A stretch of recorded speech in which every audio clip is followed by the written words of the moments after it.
So the Federal Reserve is no longer above the fray. Some might say yesterday's news conference reduced the Fed to the same level as every other media-hungry, image-conscious organization in Washington. Was it worth it? Dino Kos spent more than 20 years at the New York Fed, last serving as Executive Vice President of Markets. He's now a Managing Director at Hamiltonian Associates. He joins us right here on the Inside Track. Dino, was it worth it? Sure. One of the things that the Fed has been trying to do, as the chairman said, is trying to improve transparency within the Fed, to get the message out more clearly. Yeah, I think it was a good idea. I've sort of been on record in the past as saying that they should have done this, and they did, and I think it paid off. So they joined the rest of the world. I mean, we mentioned yesterday, the ECB is doing this. Most central banks do this to begin with. All of the major central banks do it. The case against doing this was dissipating with time. History was moving against them on this issue. I mean, they recognize that they did the right thing in sort of getting the chairman out there, speaking to the public, speaking to reporters, speaking to the general public. It's the right thing to do. Is there a cost? I don't see much of a cost. I mean, I only see upside because, in a sense, what was happening before was that other people were defining the Fed's message. So you had the Fed watchers, you had the minority views of the FOMC, you had reporters, you had other people that were defining the Fed's message. So why not have the chairman go out and define the Fed's message for the Fed right at the outset? He sets the tone rather than other people set the tone. We talked about how Alan Greenspan, whether or not you agree with his policies, was this master of saying a lot without saying anything, and it was quite hard to read. I mean, is this important for Ben Bernanke to still aim to master, to speak without tipping his hands? The history of the Fed over the last couple of decades has been one towards greater transparency. So even Chairman Greenspan, if you think about it, he was the chairman when the Fed started making announcements about policy changes. So, when Paul Volcker was chairman, the Fed did not even announce when there were changes in the Fed funds rate. So that was a change under Greenspan. There were other changes with announcements and the like. So this has just been an evolution. It is the way of the world. This is the world of Twitter and Facebook and the like. And any institution that's any institution that is going to maintain confidence of the people, is going to have to be open and transparent. And it's hard to find central banks right now that are not open and transparent, and that's certainly the trend. Dino, I know we're going to continue our conversation more, but before we get later on in the show, let me ask you this. What's the single most important thing we learned from Ben Bernanke during that news conference that we didn't know before? I don't know that we learned anything that was seismic, right? We learned some incremental things. So they had a dovish message for the markets. I mean, clearly it was, we're going to continue doing what we've been doing. They didn't give us any clues about when they're going to start to tighten.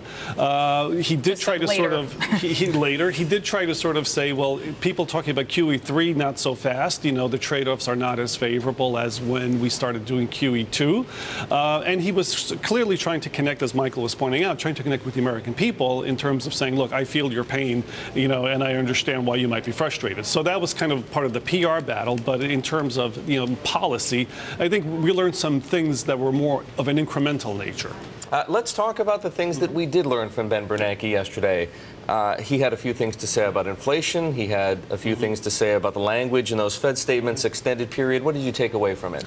I think maybe the most interesting part was the discussion about inflation, because we are getting this bump up in inflation now because of food and energy, gasoline and the like. And his message was this is transitory. That is, we're getting the bump up. We expect inflation to come back down in the future. The other thing is that there won't be, or unlikely that there will be what are called second round effects. That is a spillover from energy into other prices. So that was offering reassurance, as it were, that the Fed's on top of it, and that they don't expect these negative spillovers. Now, that is a bit risky because with growth slow, if you do get inflation that begins to increase, then they're going to have their trade-offs are going to get much more difficult.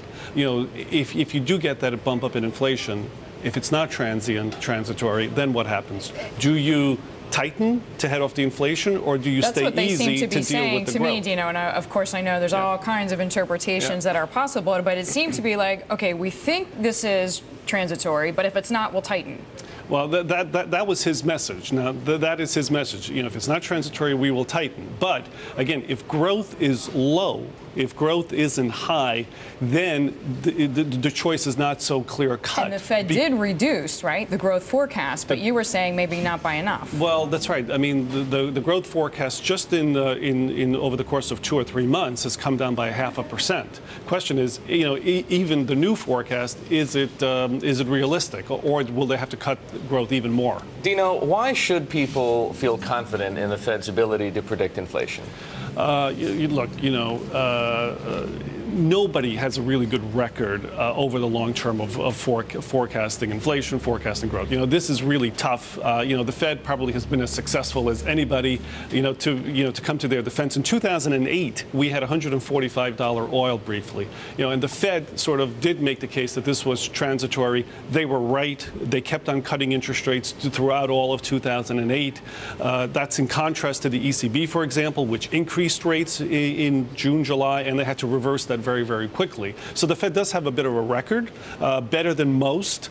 So I think we should, give that forecast some respect. At the same time, we do have a problem, though, in that why do we think energy prices will come down? If it is about supply disruptions in Libya, do we really think that the Libyan civil war will be resolved anytime soon? Do we believe that North African tensions will be resolved? I would probably say I don't think we should be expecting that. So oil prices do stay high, and at some point, do you get these spillovers into? During the break, we were talking about soft drink prices heading higher. We've heard about Huggies, about diapers going higher. So there is some spillover that's creeping in.